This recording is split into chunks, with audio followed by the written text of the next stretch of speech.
যমুনার দুটি দুর্গম চর হলো জাফরগঞ্জ চর এবং তেওতার চর। এটি শিবালু উপজেলা অন্তর্গত। যে পানি উন্নয়ন বোর্ড কর্তৃক যে বন্যার পূর্বাভাসটি দেওয়া হয়েছে, এতে করে এই দুটি চরে পানি ওঠার সম্ভাবনা রয়েছে এবং এদের যে অধিবাসী রয়েছে তাদের অসুবিধার কথা চিন্তা করে অতি দ্রুত গতিতে ইউনিয়ন পরিষদের ফান্ড থেকে জরুরি ভিত্তিতে 400 ফিট একটি রাস্তা এবং আরেকটি চরে 200 ফিট রাস্তা জরুরি ভিত্তিতে করার উদ্যোগ নিয়েছি, যাতে করে এই রাস্তাটি ভবিষ্যতে রাস্তা হিসেবে ব্যবহৃত হবে এবং এই মুহূর্তে লোকজন যাতে আশ্রয় নিতে পারে, তাদের যে পশু সম্পদ রয়েছে সেগুলো যাতে এখানে আশ্রয় নিতে পারে, এই জন্য এই ব্যবস্থাটি করা হয়েছে। আপনারা কি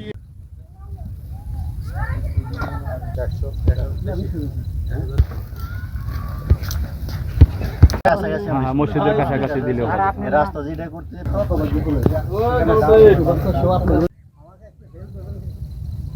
যদি করতে পারে আমার এই বাড়ির পিছন থেকে